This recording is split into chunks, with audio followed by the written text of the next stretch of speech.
Mike Bernard with us on Thursday morning. Mike, three college football games on tap tonight. Virginia Tech at North Carolina State in the ACC. Tech coming in at 2-5. North Carolina State 5-2. This game's going to be on ESPN.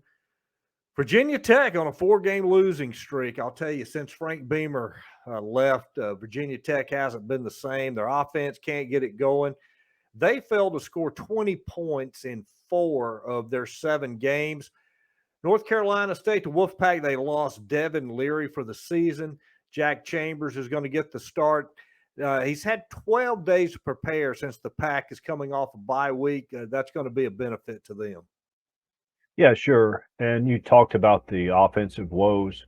Tech could only score 14 against Miami. They posted 10 against North Carolina and West Virginia.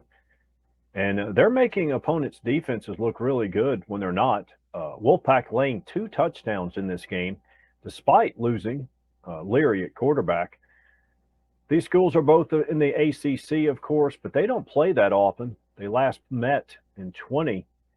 And, Coach, actually, Tech has won 4 straight in this series, and they covered all 4 of those. But I think that streak ends tonight. Yeah, I agree. I think the Wolfpack, even with the backup quarterback, is going to have more than enough to take care of the Hokies.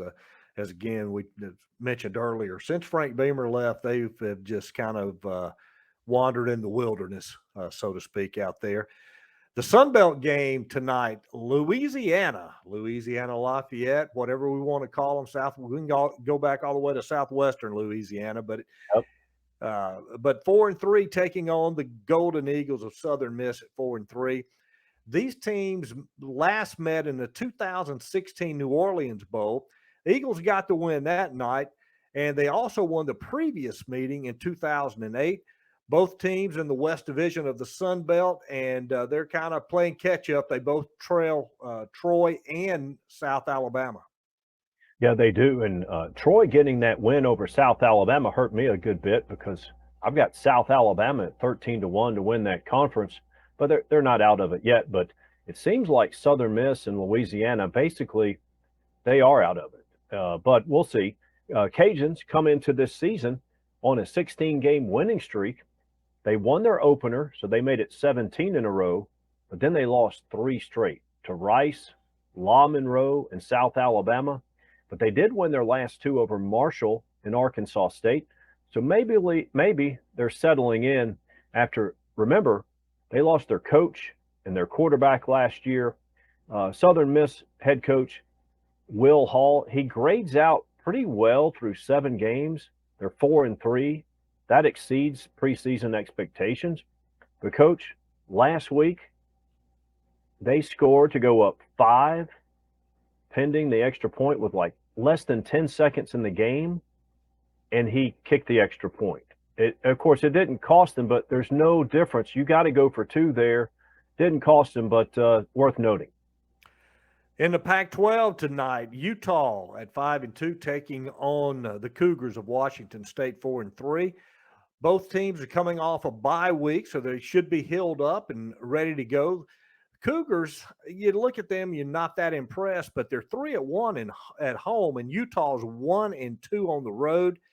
And since there's no divisions in the Pac-12 this year, both teams are actually still in the race to get to the title game. Yeah, Coach, that's a good move by the Pac-12. Now they won't have a 2 or 3 lost team from a weak division in that title game. Washington State 3-1 at home, but could very easily be 4-0. Remember, they had a 12-point lead over Oregon with 3 minutes and change left before Bo Nix and the Ducks came back to win that game. Utah's power rating very high. They're a 7-point favorite on the road in this game. I'm not sure if I'm going to take a position in this game, but it shouldn't be too easy for Utah. Thursday night NFL action, the Ravens 4-3 at the Bucs 3-4. Ravens coming off a home win over the Browns, Tampa Bay, and Tom Brady. They're struggling, losers of their last 2 and 4 of their last 5. Yep. Bucs lost last Sunday to Carolina 21-3. Carolina's traded away all their top players and still put that on the Bucs. The previous Sunday, Tampa Bay lost to the Steelers as a 10-point favorite. They have serious problems, including a very long injury list that has a lot of marquee names on it. Ravens, they've taken a double-digit lead in every game this season, but they're only 4-3. Yeah, when you think Ravens, you've always thought defense, Ray Lewis, those guys, but this is not the Ravens defense that we grew up with, so to speak.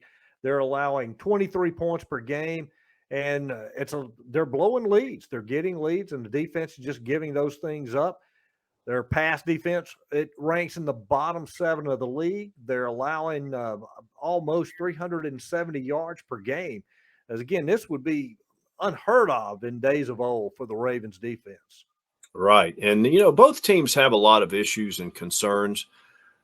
One thing that I've heard a lot this week, Tom Brady is 5-1 ATS as an underdog, as a Buccaneer. He's 3-0 ATS as a home dog. But actually now the line is flipped to where Tampa Bay is back to a small favorite.